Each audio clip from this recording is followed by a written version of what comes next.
بسم اللہ الرحمن الرحیم۔ شروع اللہ کے نام سے جو بڑا مہربان نہایت رحم کرنے والا ہے۔ وقل رب زدنی علما، اے نبی مکرم صلی اللہ علیہ وآلہ وسلم فرما دیجئے، اے میرے رب میرے علم میں اضافہ فرما۔ آمین ثم آمین۔ السلام علیکم ورحمۃ اللہ وبرکاتہ۔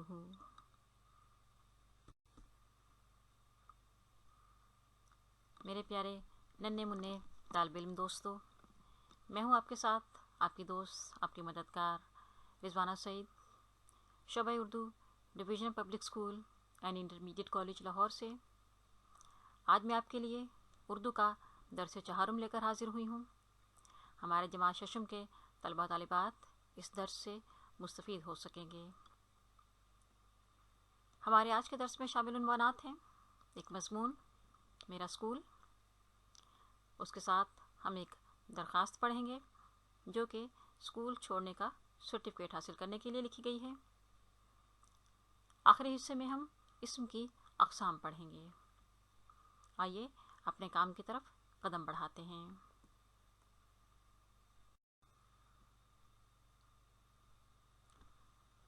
پیارے بچوں، مضمون کو پڑھنے سے پہلے ہم مضمون کی صنف کو سمجھنے کی کوشش کرتے ہیں۔ مضمون عربی زبان کا لفظ ہے جس کے لغوی معنی ہے ضمن میں لیا ہوا۔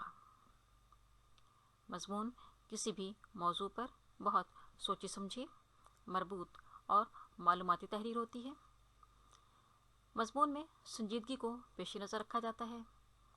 دیے گئے عنوان کے بارے میں معلومات بھرپور طریقے سے پیش کی جاتی ہیں، بحث کی جاتی ہے اور دلائل دیے جاتے ہیں۔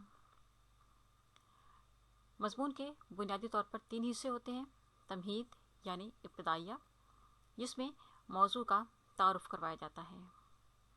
اس کے بعد مضمون کا درمیانی حصہ یعنی اصل متن، جس کو آپ مضمون کی مین باڈی کہہ سکتے ہیں۔ اس میں کسی بھی موضوع کے حق میں یا مخالف بات کی جاتی ہے، دلائل دیے جاتے ہیں، معلومات پیش کی جاتی ہیں اور ہر بات نہایت سلیقے سے اور مدلل انداز میں بیان کی جاتی ہے۔ مضمون کے آخری حصے یعنی اختتامیہ میں بحث سے کوئی نہ کوئی نتیجہ اخذ کیا جاتا ہے یا معلومات کو سمیٹ کر کسی ایک نقطے پر مرتکز کیا جاتا ہے۔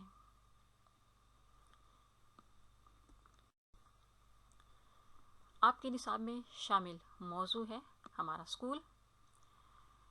اس کو مضمون کی شکل دینے کے لیے چند بنیادی باتیں آپ کے گوش گزار کر دیتی ہوں۔ سب سے پہلا حصہ یعنی موضوع کا تعارف۔ اس میں آپ اپنے طور پر اپنے الفاظ میں بیان کریں گے کہ مدارس اور اسکولز کی ہمارے معاشرے میں کیا اہمیت اور ضرورت ہوتی ہے، اسکول ہمارے معاشرے میں کیا کردار ادا کرتے ہیں، تعلیمی نقطہ نظر سے ہمارے معاشرے میں کس حد تک مفید ہیں اور ہمارے معاشرے میں موجود اسکول کس حد تک اس مقصد میں کامیاب نظر آتے ہیں۔ اس کے بعد آپ کے مضمون کا اصل متن شروع ہوتا ہے، جس میں آپ بتائیں گے کہ آپ کے اسکول کا نام کیا ہے، یعنی آپ کس اسکول میں پڑھتے ہیں، اس کی شاخیں کہاں کہاں قائم ہیں، آپ جس شاخ میں پڑھتے ہیں وہ کس علاقے میں ہے۔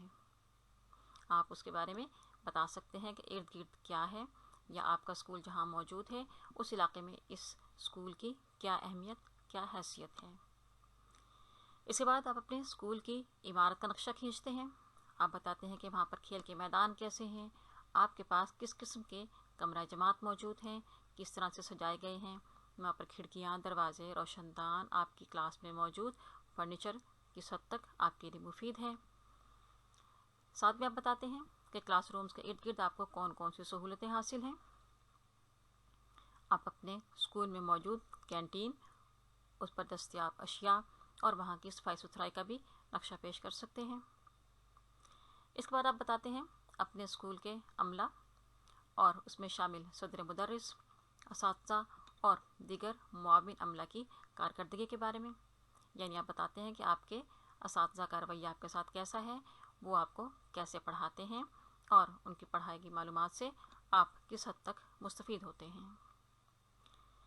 آپ اس میں بتا سکتے ہیں کہ آپ کا اسکول تعلیمی لحاظ سے کس قسم کی کارکردگی ظاہر کرتا ہے، یہاں پر آپ کی ذہنی اور جسمانی نشو و نما کی کیا کیا کوششیں کی جاتی ہیں، آپ کی اخلاقی تربیت کا کہاں تک خیال رکھا جاتا ہے، آپ کے لیے اسکول میں نصابی، ہم نصابی اور غیر نصابی سرگرمیوں کی کیا صورتحال ہے، اور ان سرگرمیوں میں طلبہ و طالبات کی شاندار کامیابیاں بھی آپ بیان کر سکتے ہیں۔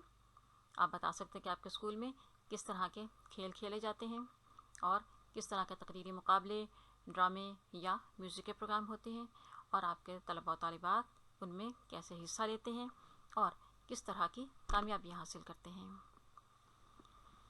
آپ اپنے اسکول کے بارے میں بتا سکتے ہیں کہ یہاں نظم و ضبط کی کیا صورتحال ہے، یعنی کس حد تک ڈسپلن کا خیال رکھا جاتا ہے، آپ کے صفائی ستھرائی کا کیا معیار ہے، آپ کے لیے پینے کے پانی یا بیت الخلاء وغیرہ کی سہولیات کس حد تک حاصل ہیں۔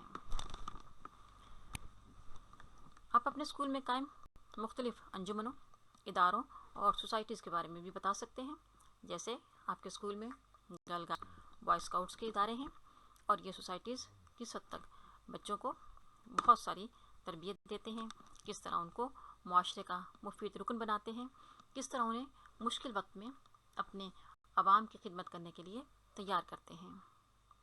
ان تمام باتوں سے آپ اپنے اسکول کے بارے میں بہت معلومات لوگوں تک پہنچا سکتے ہیں۔ آخری حصہ یعنی اس مضمون کا اختتامیہ کچھ اس طرح ہوگا کہ اسکول سے آپ نے کیا حاصل کیا، اور آپ اپنے اسکول کے وقار کو بلند رکھنے کے لیے اپنے اساتذہ کے ساتھ کس طرح سے تعاون کرتے ہیں، کیونکہ اساتذہ، دین اور طالب علم ان سب کی ذمہ داریوں سے ہی اسکول کا وقار بلند کیا جا سکتا ہے۔ اس آخری حصے میں آپ اپنی پیش کردہ تمام معلومات کو اس ایک نقطے پر مرتکز کریں گے کہ اسکول کے لیے آپ کی کیا اہمیت ہے اور آپ کے لیے اسکول کی کیا حیثیت ہے۔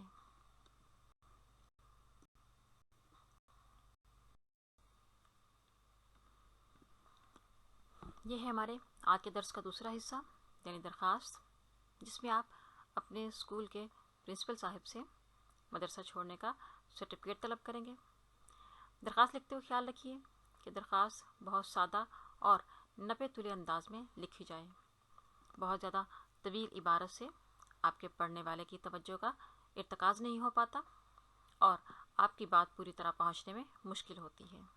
کوشش کیجیے کہ آپ درخواست میں صرف وہی بات کریں جس کا کیا جانا ضروری ہے۔ درخواست لکھتے ہوئے صفحے پر سب سے اوپری سطر میں اس شخصیت کو مخاطب کیا جاتا ہے جس کے نام درخواست لکھنا مقصود ہو۔ اس درخواست میں آپ لکھیں گے: بخدمت جناب principal, division public school, model town, Lahore. اس سے نیچے والی سطر میں درمیان میں آپ لکھیں گے جناب عالی، اور اس کے سامنے ندائیہ کی علامت لکھی جائے گی۔ اس سے اگلے سطر میں دائیں طرف سے مؤدبانہ گزارش ہے کہ میرے والد صاحب کا تبادلہ ملتان ہو گیا ہے، تمام اہل خانہ بھی ان کے ساتھ ملتان جا رہے ہیں، اس لیے میرا یہاں رہ کر تعلیم جاری رکھنا ممکن نہیں رہا۔ آپ سے التماس ہے کہ مجھے مدرسہ چھوڑنے کا سرٹیفکیٹ عنایت فرما دیں تاکہ ملتان جا کر اپنی تعلیم کا سلسلہ جاری رکھ سکوں۔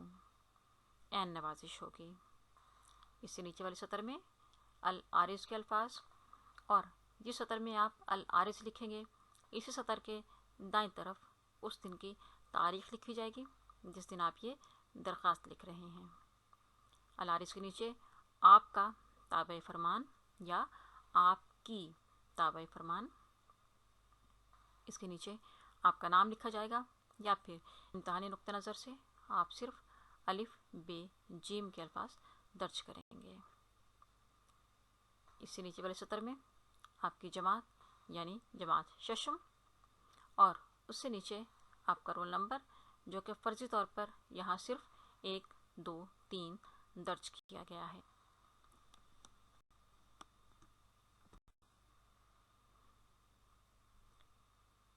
پیارے بچوں، اس وقت ہم پڑھ رہے ہیں بناوٹ کے لحاظ سے اسم کی اقسام۔